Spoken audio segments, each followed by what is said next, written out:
आज हम मालूम करेंगे यहाँ पर कि क्या मुद्दे हैं जिन पर 10 साल में काम हो चुका है, किसकी हवा चल रही है। बीजेपी की हवा क्यों लग रहा है आपको ऐसा कि बीजेपी की हवा चल रही है? काम हो रहा है काम हो रहा है। आप डेवलपमेंट को लेके कह लें, मेडिकल हॉस्पिटल्स को लेके कह लें, मेडिकल कॉलेज को लेके ओवरऑल जो एजुकेशन सिस्टम कहते हैं, ओवरऑल जो भारत का जो डेवलपमेंट है, वर्ल्ड वाइड जो हमारा रेपुटेशन है वो बहुत बड़ा है। लोग कहते थे 370 धारा हटेगी, ये हो जाएगा वो हो जाएगा, कुछ भी नहीं हुआ। एक मक्खी तक मेरे 300 धारा भी हट गई और आज बिल्कुल शांति से हो रही है। राम मंदिर की जब बात करते हैं ना तो कांग्रेस ये क्वेश्चन उठाते, बोले भैया इन्होंने राम मंदिर का राजनीतिकरण कर दिया, धर्म का विषय था उसका राजनीतिकरण कर दिया। तो उनको कांग्रेसियों को किसने मना किया था? जी, आप बार बार ये जो ना आरोप लगा रहे हैं कि भाई ये जो है ना बेसिकली राम मंदिर की बात करते, धारा 370 की बात करते, विकास के नाम पे जीरो है। नीलपटा सर बिल्कुल सही बोल रहे हो। हाँ, तो वही मैं विकास के नाम पे ये है बस हिंदू मुस्लिम करवा दो इनसे। बिल्कुल। हाँ, जैसे केजरीवाल बेचारा लड़ रहा था, हाँ, उसको अंदर फिट कर दिया। पेपर लीक का सबसे बड़ा वो है, पेपर लीक भी चलो कंट्रोल हो रहा है धीरे धीरे। तो अगर ये सब चीज़ें कंट्रोल होगी तो बहुत अच्छा रहेगा, युवाओं को रोजगार भी मिलेगा, जॉब भी मिलेगी। गवर्नमेंट कहीं ना कहीं इंडायरेक्टली कहना चाहिए एक देश एक विधान होना चाहिए, इस पे कहीं ना कहीं बात कर रहे हैं। एक देश एक विधान की बात कर रहे हैं आप, ठीक है ना।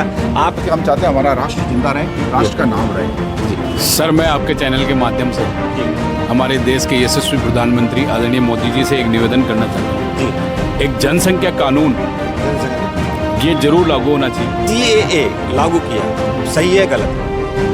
सही है। राहुल गांधी जी को लेके क्या कहते हैं? राहुल गांधी को तो मैं कुछ नहीं कहूँगा, राहुल गांधी को मतलब का ही नहीं। हम आरक्षण के 1% भी विरोध में नहीं है जी, लेकिन एक काबिल लड़का अपनी ऊंचाई पे ना जाके एक अनकाबिल लड़का ऊंचाई पे जा रहा है।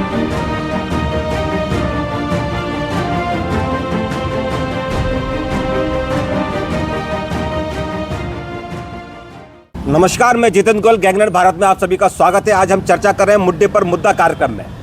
मुद्दे पर मुद्दा मालूम करेंगे कि क्या पिछले 10 साल में क्या मुद्दे रहे जिन पर काम हुआ है और आने वाले लोकसभा चुनाव में किन मुद्दों पर काम होना चाहिए। आज हम यहाँ पर हैं जयपुर ग्रामीण लोकसभा क्षेत्र के झोटवाड़ा इलाके में। झोटवाड़ा विधानसभा क्षेत्र है बेसिकली, ये झोटवाड़ा विधानसभा क्षेत्र है। यहाँ से बीजेपी के प्रत्याशी कौन है सर?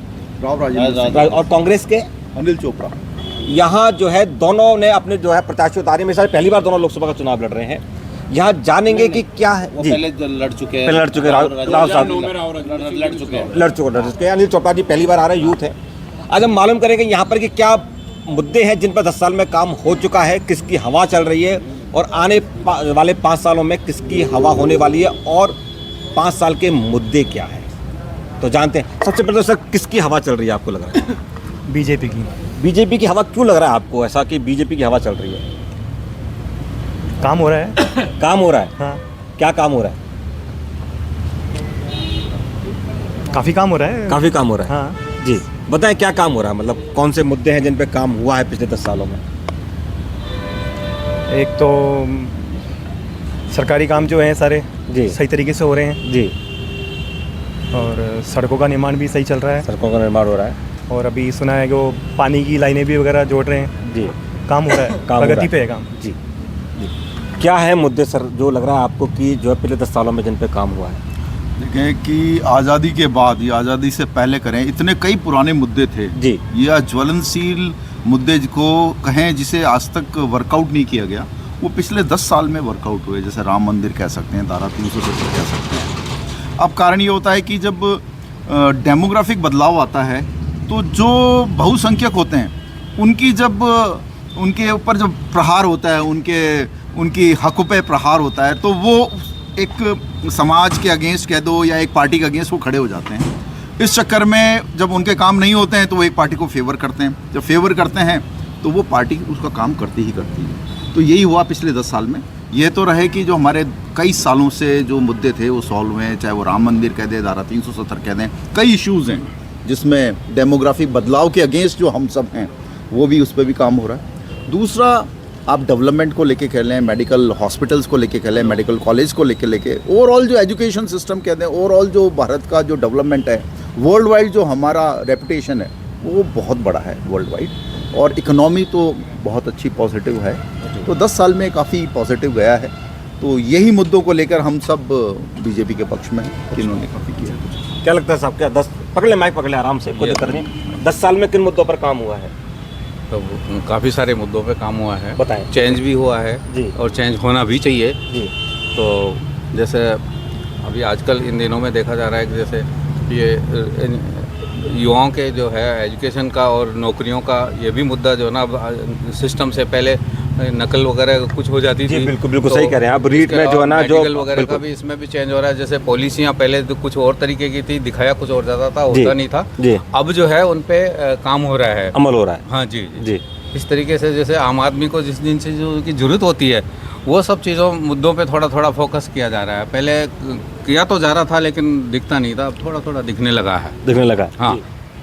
किन मुद्दों पर काम हो रहा है सर? देखिए पिछले 10 सालों में जहाँ तक है कि मोदी सरकार ने इतना प्रगति से कार्य किया कि हमारा देश आज शायद इतना अंडर 10 के अंदर शायद ऊपर हो गया है। जी जी जी फिर तो सर इकोनॉमी पे बहुत ज़्यादा जोर दिया गया है। और रेलवे जहाँ तक देखिए तो रेलवे डिपार्टमेंट तो आज जो वंदे भारत है जी और वर्ल्ड विश्व में अच्छा लेके जा रहे हैं कि रेलवे का जो बहुत अच्छा हुआ है। रेलवे नेटवर्क में बहुत काम हुआ है। जी नेटवर्क और एजुकेशन में बहुत अच्छा कार्य किया जा रहा है। जी और मोदी जी ने मतलब कि अपने विश्व स्तर पे भारत को एक अग्रिम पंक्ति पे लाकर खड़ा कर दिया है। जी। तो इससे हम सभी मोदी जी के साथ हैं।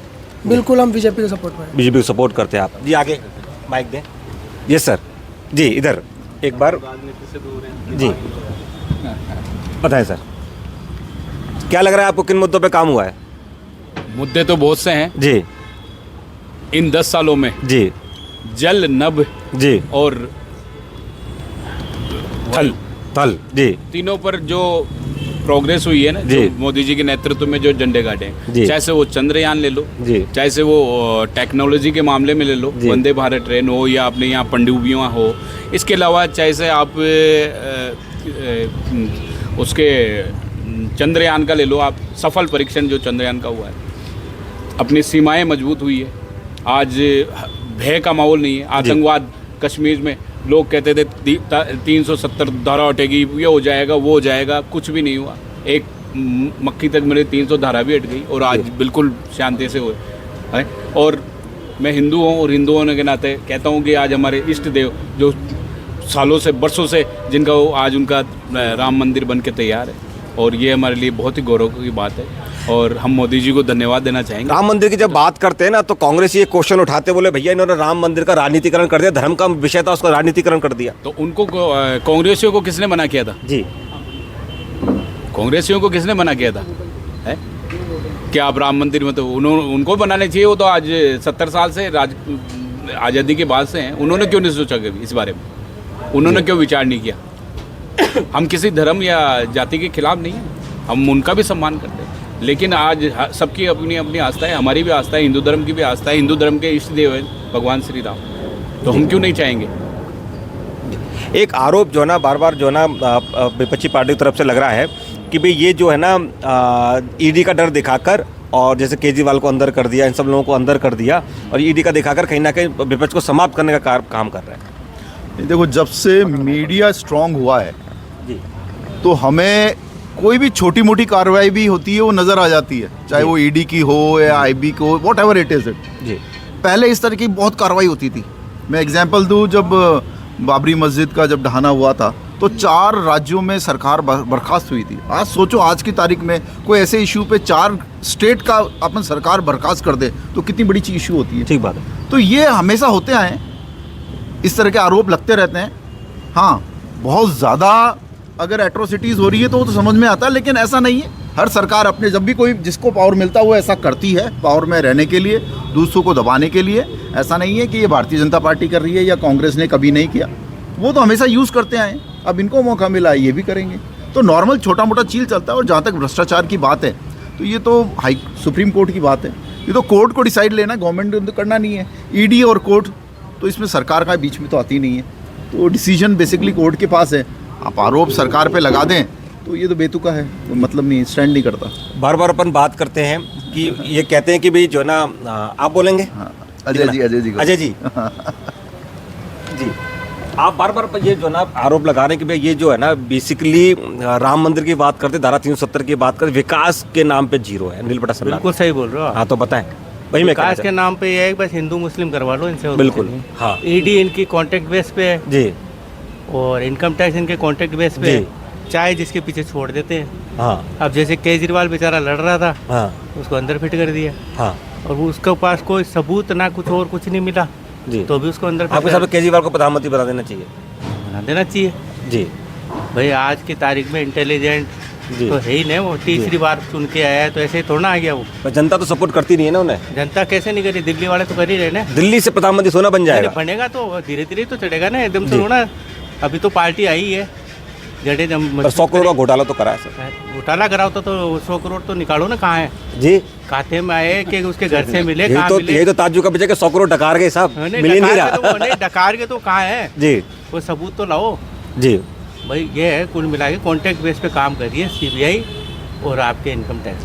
जी ये गलत हो रहा है, इस तरीके गलत से हो तो रहा आपके सब कुछ है ना खत्म हो जाए। क्या लग रहा है आपको किसकी सरकार बनेगी? सरकार तो इन्हीं की बनेगी, इन्हीं की है क्यों सब कुछ। मतलब जनता क्यों नहीं, मतलब जनता क्यों चाह रही है कि ये बने? जब भ्रष्टाचार कर रहे हाँ हैं, जी। विकास का काम नहीं कर रहे, फिर भी जनता क्यों चाह रही है? अब जनता तो बाद में देखी जाएगी, जनता को देने दो, कभी तो अंत होगा। अच्छा, हाँ, ऐसे तो जनता वोट देती जाएगी और अंत होगा। हाँ, कभी तो। फिर भी कोई एक आपको आप राम मंदिर बनाया सही मुद्दा नहीं है? नहीं सही बनाया, धारा 370 सही मुद्दा नहीं है? बिल्कुल सही है। मानते हैं आप? हाँ। रोडों पे काम हुआ है, हुआ है। मानते हैं आप इस बात को? हाँ, लेकिन वो भी तो हुआ है। अच्छा, 3 तलाक जो हुआ है उसको आप पक्ष में बात करते हैं, विपक्ष में बोलते हैं। 3 तलाक से मेरे को क्या लेना देना, मेरे को क्या फायदा हुआ? अगर ऐसा सोचेंगे तो फिर दूसरे के बारे में सोच ही नहीं पाएंगे ना अपन लोग। कहीं ना कहीं तो फायदा हुआ 3 तलाक। ये तो मान देना कि मुस्लिम महिला को 3 तलाक से फायदा हुआ, हाँ या ना? नहीं, मैं ये नहीं कह रहा 3 तलाक से मुस्लिम महिलाओं को फायदा हुआ है, हाँ या ना? वो तो हुआ है, लेकिन हुआ है ना? ठीक है। मेन मुद्दा आरक्षण का वो खत्म कर दो ना अब। कैसे? आरक्षण पिछले 70 साल से कांग्रेस ने खत्म नहीं करा। हाँ, नहीं तो अब ये कर देना, अब इनके पास है ना, अच्छा, अब कर दे। हो सकता है वो कह रहे हैं कि एक तरीके अपने बात करते हैं। इसके अलावा और बताएं किन किन विषयों को आपको लगता है जिन पे काम नहीं हुआ है, जिन पे होना चाहिए था, या नेगेटिव काम जिन पे काम सरकार ने नेगेटिव काम किया है? सबसे बड़ा मुद्दा है आरक्षण। आरक्षण का, जी। इसको खत्म कर दो, ऑटोमेटिक विकास होगा, ऑटोमेटिक विकास होगा। अच्छे आरक्षण लोग आएंगे, जी इंटेलिजेंट लोग आएंगे। जी आज 40% बड़ा डॉक्टर बन जाता है, वो अंदर कैंची भूल जाता है, जी। और ऐसे IAS बन जाते हैं, ऐसे RS बन जाते पर हैं। ये तो बहुत 80 साल की व्यवस्था है, इसके लिए आप मोदी सरकार को 10 साल के दोष नहीं दे सकते। आप तो 370 पे शाबाशी नहीं दे रहे, आप 370 पे शाबाशी नहीं दे रहे, आरक्षण हट जाएगा तो यहाँ पे खून खराब हो जाएगा, आप उनके साथ खड़े हो जाएंगे। कैसे हो जाएगा? बिल्कुल, अच्छे काम के लिए कैसे खून खराब हो जाएगा? करना चाहिए ना, कोई तो करेगा। मुझे लगता है जो 400 पार के बाद में वो ऐतिहासिक फैसलों हाँ, की बात ले रहे हैं, कहने का आरक्षण एक मुद्दा हो सकता है उसमें। बिल्कुल बिल्कुल ठीक कह रहे हैं आप, बिल्कुल। और क्या मुद्दे हैं जो आपको लग रहा है कि देखिए, एक अपन बात करते हैं कि ये हुआ 10 साल की बात करी अपन ने, ठीक है ना, 10 साल की बात कर रहे हैं। अब हम बात करते हैं उन मुद्दों की जिन पे ये लगता है कि अगले 5 साल में काम होना चाहिए। ऐसे कौन से मुद्दे हैं जो रह गए हैं जिन पर आपको लगता है कि आगे काम होना चाहिए? एक तो जो आरक्षण का भी जैसे मुद्दा उठाया था, तो जी। EWS का जो सरलीकरण था, जी उसके ऊपर केंद्र सरकार अभी ध्यान नहीं दे रही है, और जी। बहुत बड़ा मुद्दा जी इस चुनाव में रहेगा, जी चाहे उनको पता हो या नहीं। EWS को सरलीकरण बहुत ज़रूरी है, इकोनॉमिक वीकर सोशल सेक्शन को। जी ये आने वाले 5 साल में इसमें काम होना बहुत ज़रूरी है। दूसरा, जैसे हमारा यूथ की जो पॉपुलेशन बढ़ रही है और उस हिसाब से हमें जॉब की डिमांड ज़रूरत पड़ेगी, तो हम कैसे कंस्ट्रक्शन पे ज़्यादा फोकस कर सकें। वो चाइना से आज क्या होता है कि एक तो गवर्नमेंट जो बड़े बड़े ये जो ऑनलाइन को प्रमोट कर रही है, बिल्कुल, ऑनलाइन बहुत कंपनीज, बहुत अच्छी बात है। ऑनलाइन कंपनीज क्या कर रही है, ये जॉब्स खत्म कर रही है। खत्म कर रही है, ये बड़े बड़े स्टोर्स डाल के लाखों दुकानदारों को, लाखों में करोड़ों करोड़ों दुकानदारों को। और अल्टीमेटली होना क्या, हिंदुस्तान का कुछ इसमें बड़ी जो कंपनी 5-7 ये विदेशी कंपनी है, तो हमारा अरबों रुपया बाहर जा रहा है हिंदुस्तान से, एक तो। ठीक बात है। दूसरा, हमारी जॉब्स खत्म हो रही है, हमें नुकसान हो रहा है। तो इसके ऊपर अगर पॉलिसी नहीं बनाएगी तो जिस स्पीड से इकोनॉमी चढ़ी है उसी स्पीड से इकोनॉमी नीचे गिरेगी। जी, एक और विषय अभी आप क्योंकि आपने व्यापार संबंधित बात करी, मेरे को एक विषय ध्यान आ रहा है, 43B जो कानून अभी बनाया गया है, जिसमें MSME को 15 दिन के अंदर और 45 दिन के अंदर पेमेंट का बनाया गया, उस विषय पर बिल्कुल बहुत विरोध है इसका भी। विरोध है जी। इसको आपने एक सिस्टम में लाने के लिए, पैसे को सिस्टम में लाने के लिए कानून बनाया, लेकिन वो तर्कसंगत नहीं है और प्रैक्टिकल नहीं है। उसको लागू करने में कम से कम 5 से 10 साल लग सकते हैं। अच्छा सिस्टम है, लेकिन 5 से 10 साल आपको प्रैक्टिस करनी पड़ेगी इसको, क्योंकि कहीं ना कहीं चेन ब्रेकअप होती है। आप उससे तो 15 दिन का टाइम दे रहे हो पैसा लेने का, लेकिन उसको अगले को भी तो मार्केट से पैसा मिलेगा जब होगा ना, और उस अगली पार्टी को भी पैसा नहीं आ रहा है 15 दिन के अंदर, तो वो पे कहाँ से करेगा? तो कहीं ना कहीं पैसों का रुकावट हो रही है। रुकावट होने के कारण जो MSME वाले और ये सब विरोध कर रहे हैं इस चीज़ का कि ये 45 डेज वाला जो है ये बिल्कुल गलत है, इसको हटाना चाहिए, क्योंकि प्रैक्टिकल नहीं, धीमे धीमे प्रैक्टिकल होगा, इट विल टेक टाइम, लेकिन इमीडिएटली नहीं हो पाएगा। नहीं हो पाएगा, ठीक बात है। विपक्ष एक आरोप और लगा रहा है साहब, ये तो EVM में सेटिंग कर रखी है इन्होंने। नहीं ऐसा कुछ नहीं है, लेकिन एक जो और भी मुद्दा है जी, वो बताइए। ये है कि आजकल अखबारों में, न्यूज़ में ये आ रहा है कि हमारे देश का प्रत्येक नागरिक जो होने वाला है, अब जन्म लेगा वो भी, और जो अभी है वो 1.5 लाख रुपए का तो ऋणी है जी। ही। तो मैं चाहूँगा कि ये सरकार कोई सी भी रहे, जी। लेकिन मतलब जो है ये आर्थिक जीडीपी जरूर ग्रोथ करे, उस पर जरूर फोकस होना चाहिए। जी धन्यवाद। बिल्कुल। हाँ, आप युवा हैं, बताएं और किन मुद्दों पर अभी काम होना चाहिए? और मुद्दा यही है कि सर एजुकेशन पे होना चाहिए। काफ़ी अभी तक है, अभी राजस्थान में भी चल रहा है, लेकिन एजुकेशन युवाओं को रोजगार मेन तो कि युवाओं को अभी जैसे कि अधिकतर जो भी है प्राइवेट सेक्टर में गया, जितनी भी गवर्नमेंट्स है सब ने प्राइवेट सेक्टर कर दिया, रेलवे भी या एयरपोर्ट हो, तो थोड़ा बहुत ये है कि गवर्नमेंट जॉब खत्म हो रही है धीरे धीरे। अगर ये चीज़ें खत्म होगी तो गवर्नमेंट जॉब मिलना बहुत मुश्किल है। युवाएँ बहुत अपनी मेहनत कर रही है, लगन से कर रही है। और हाँ, पेपर लीक का सबसे बड़ा वो है, पेपर लीक भी चलो कंट्रोल हो रहा है धीरे धीरे। तो अगर ये सब चीज़ें कंट्रोल होगी तो बहुत अच्छा रहेगा, युवाओं को रोज़गार भी मिलेगा, जॉब्स मिलेगी गवर्नमेंट।